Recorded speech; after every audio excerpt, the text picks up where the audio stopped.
In 1982, March 1st, I started a woodworking business with my father. And so for 38 years, I've been making sawdust, making a variety of different types of wood products.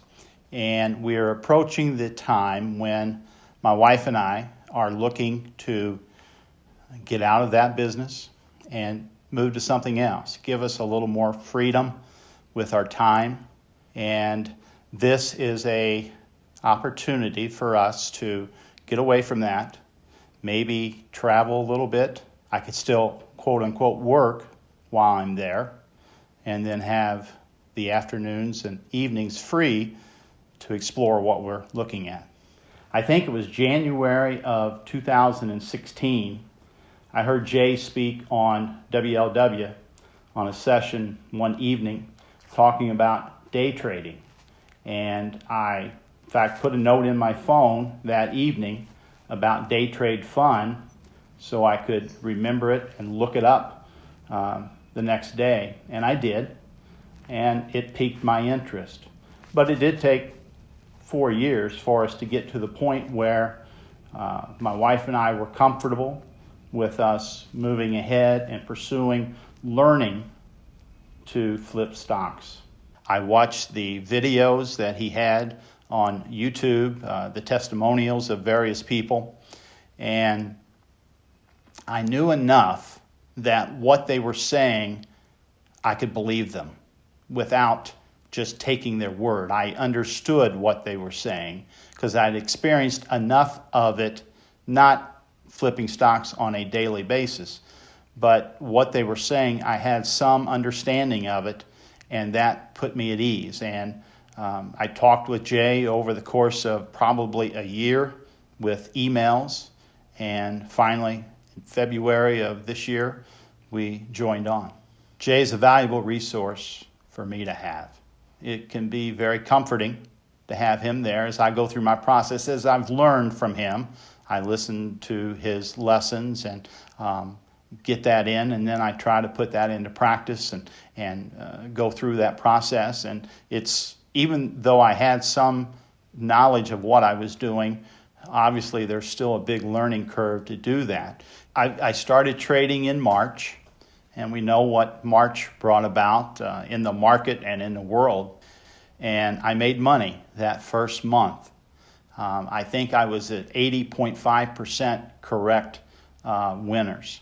Since that time, over the course of my trading, I'm at right at 85% correct. I have been able to make money every month, so I'm successful from that standpoint. Now, as soon as I say that, then I also think, well, I should be doing better. I should be doing more. And Jay is constantly saying in emails and in the summary, that's not the case. If we're winning, we're doing something that most people do not do when they go into Wall Street. That is win. In the very beginning, I would ask some very basic questions as I was getting things set up and how the logistics of it all works. And up to today, we exchange an email. I see a stock. What do you think? This is what I think. And then what also is good is either at that time or later in the day, or even when he sends out the session recap, is asking a question. Now, what did you mean by that? Why did you do that? You said this, but I thought this. And then he's able to give me an answer back to that. So that is invaluable right there. Yes, there is a checklist for us to follow. I wish I could sit here and tell you today that I follow it to the T every time and that emotion does not play in, but emotion does play in for me. On the buying side and on the selling side, and I especially in the beginning, I was wanting to jump in quicker than maybe I should have, or jump out quicker than I should have, and I will refer to Jay again with an email about that. And I think I have grown in the months that I've been doing this to where emotion does not play as big a factor as it did when I first started, but it's still there. It's something I fight every day. There are times that I'll say to myself, slow down. Are you sure this is what we should do? And again, look at the checklist, look over my notes. I might look back at the email Jay sent back to me to see exactly what he said. There have been 2 instances for sure when I have had successful trades, but when we're talking about the emotion, it really comes into play. Both of them were on pharmaceuticals that released phase 3 news, and the stock dropped literally out of the sky, went on trading halt.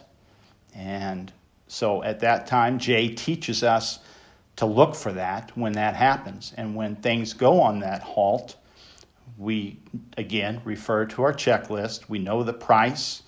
Once we've calculated where we should put it in, and we're ready for it when it falls to that price.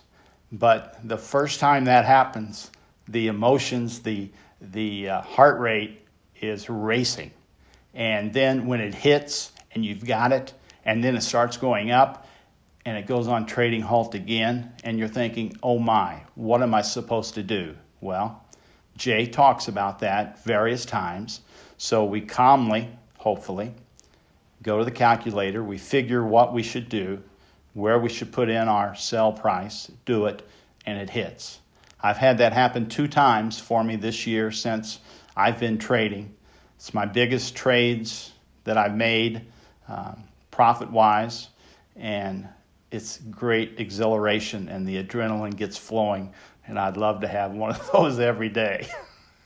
The market will do what the market does. As my eyes learn to see what's going on the TMX stock screener, and I'm doing that better all the time. Things seem to be slowing down, if you will. When I first started, I could barely watch one column.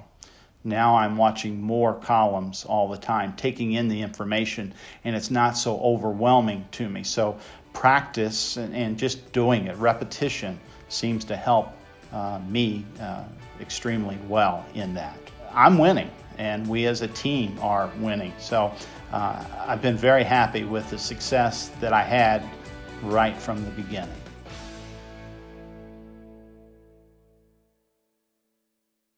Investing in securities involves risk, including the risk of loss. Investors may make or lose money. Past performance is no guarantee of future results, and no one can guarantee what the market is going to do from day to day or minute to minute.